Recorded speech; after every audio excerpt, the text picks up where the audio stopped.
Hello, future people. Welcome to Getting Tabled. I'm Jason the Bruce, and today I'm going to be unboxing my order from Oathsworn Miniatures. Yep, I've ordered some Burrows and Badgers.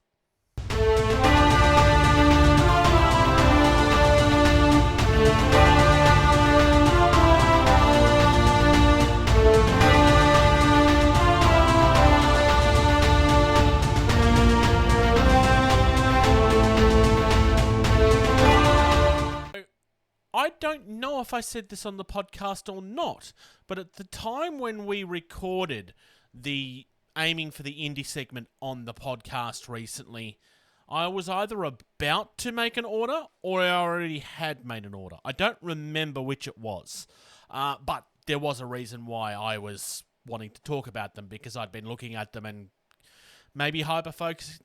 No, there's no maybe here. I was definitely hyper-focusing a little bit. But I wanted to get myself some Burrows and Badgers minis. They had been teasing me and tempting me for a very long time. So here we go. This is the package that I received. First and foremost, there's none of this that's packaged up in blisters or anything like that. It's all come in some fairly unique packaging, actually. I've never actually seen these used. I'm very curious to see how things last in this. Most of this, in theory, should be metal, but I know that there is at least one model in here that's resin. I think I'm going to start with the smaller ones.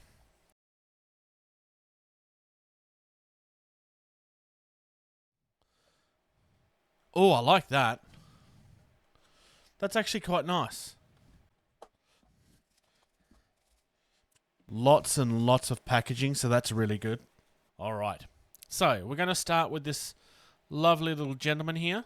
This is one of the mouse burglars. This is specifically Gromley. So, there's two different mouse burglars that you can get. One has the bag over their shoulder, where the other one is really, really struggling to drag it along. And this is just the one. I had to have this. This isn't even something I've written into my list. I just had to own this because I really need to paint this at some point, because it's just insanely cute. Like, it is absolutely insanely cute. So just to give you an idea, we are looking at around 20 mil, almost exactly. Coming up next, we have the mouse Ganger, who again is just absolutely phenomenal. Like the grimace, he looks really, really sure of himself with his pose. He's got you right where he wants you. The pistol's really cool. This guy is a little bit bigger than Gromley. He's around 24 mil high, because Gromley was kind of leaning back as he was pulling the bag. Really loving the texture that's in the clothing and the fur. It's just absolutely phenomenal. Up next, we have the Rat Alchemist. Again, some really lovely detail in the cloak. He's from the Trenchcoat Mafia, this guy. He's just absolutely phenomenal. The tail, because he's a rat, is styled slightly differently, because they have that segmented tail. Lovely bottles there, because he's the Rat Alchemist.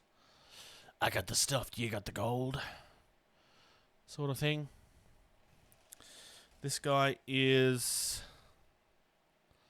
around 30 mil tall, almost, about 29 mil tall. Up next, we have the Rabbit Warrior. Lovely female warrior here, just drawing her sword. She's about to slice down over her head. Loving the armor. It's like, I guess it's supposed to be scale mail by the look of it. I mean, it almost looks like a jumpsuit in the way that it's been sculpted. Like, you could... is it a cuirass? There's a fabric armor that used to go underneath. That's actually a really... I can't think what it's actually called. I'm not really a giant medieval history person. She is around 39 mil tall. Now we have the Cat Huntress. I'm really loving the eyes on these miniatures, and I noticed this earlier, but it's the first time I'm saying it. The eyes on these guys, like, despite the fact that they are quite tiny, the eyes are actually very well defined. I actually think these might even be easier to paint than a Space Marine's eyes would be. Like, this is a very posh looking cat. Like, this is, like, she is in the money, and she knows it. Like, she is not shy whatsoever. Really, really loving the detail. Like, you just want to go nuts on the colours with this. Up next, we have the Badger Ranger. And just to give you an idea of the jump in scale, it's significant. Both of the 50mm models are resin, just in case the fact that this isn't shiny and glossy on camera doesn't give that away. This guy is nice and big and chunky. Lovely detail in the fur. I mean, it's a resin model, so you will be expecting it to kind of hold some really nice detail here. The tail is magnificent. Michael has some amazing sculpting. Like, there's a lot of character just in the face. It's like it doesn't really trust you. It doesn't, like, it's still hiding behind its hood. It's really, really, really nice. I couldn't make an order from Burrows and Badgers and not have a Badger, so he had to be on the list of what I was ordering. It's just phenomenal. He is around 46 mil tall, so he's a big chunky boy. And then up next, we have the miniature that jumped out at me the moment I saw it. This is the one that I kind of raved about during the episode when we were talking about them on Aiming at the Indie. This is the Bulldog Knight. I absolutely love this guy. He just screams awesome at me. So he's styled after an English Bulldog. He's absolutely phenomenal. I love his chainmail and like the clothing that he's got over it. I love the belt. That might be the single most detailed belt I have ever seen. I'm not saying that other people haven't done this, but I've never really noticed somebody bother putting the actual belt loops, the belt holes on the belt. You always have, like, the buckle. I've never seen or noticed somebody do this. I'm not saying nobody else has. I'm just saying I've never noticed it before. This guy is absolutely phenomenal. Again, look at the character in that face.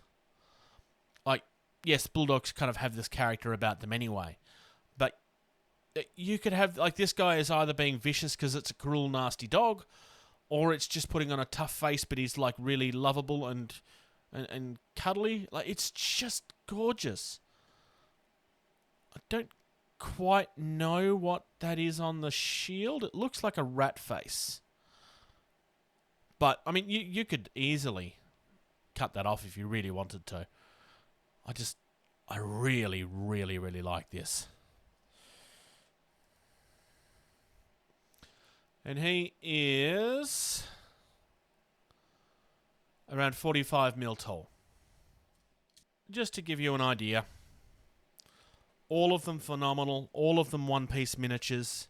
So there's no building involved in any of this. It's all one piece, and all of them are magnificent. I am loving what I'm seeing here. All of them come on... You have round-lip bases. So for those of you where that makes a difference, they are round-lipped. I am loving these minis. I don't have an issue with the fact that they're not in blister packs at all. I actually really like how these are packaged. They've been packaged extremely well. I didn't even see any evidence of bending, which on metal minis is commonplace. They've been protected really, really well. Which given, like, again, I'm in Australia, these have come from the UK, they've travelled a fairly large distance. Now, if there had been bends in this, that would have been fine, it would have been expected. I'm just, like, they've really put a lot of detail into this. I do know you can get miniatures in blister packs if you're buying from your local gaming store, because I've seen them. Not in local stores here, but I've seen people posting them for when they've bought them at local stores. So that is definitely something you will find out in the wild. I'm really, really looking forward to getting these painted up. I actually have a crew written. I don't know if they're any good, but I've got my crew written. I've kind of taken inspiration from a childhood TV show when I was in my mid-teens, early teens, called The Ferals. I've kind of stolen names from it. And if you're in Australia, yes, I've taken Radis and Mixie. And the only one I don't have is Darren, because I already had another name. I've taken inspiration from a few different areas. The only thing that's not in my order is a miniature that I've purchased from elsewhere that I just really like and I want to use, which is a pirate budgerigar, who I just really want to use. But these things are absolutely phenomenal. I'm really glad that I backed their Kickstarter at this point. I'm really, really excited to get these painted. I'm really, really excited to get a game in of this at some point. Hopefully at some point soon. Eugene, you need to make an order, mate. Because I want to play. And I want to play now. Thank you very much for checking out the video. If you like our content, please consider supporting us on Patreon.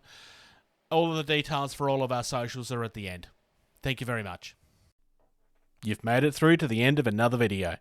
Your next mission is to hit subscribe and comment down below. If you'd like to reach out to the team, consider doing that, gettingtabled@gmail.com. Consider subscribing to our Patreon. For only $2 a month, you get early access to almost every single video that we do. Our most active social media is facebook.com/gettingtabled. It's where you'll find everything first. There's also a Discord. There's an invite on screen right now. If you type that in, it'll give you instant access. If you're on Twitter or Instagram, you can find us at gettingtabled. It's not the most active, but it's something we're trying to use more all the time. Come and check out Jason the Bruce at Twitch. He does both video game and hobby content. And of course, without question, play more games.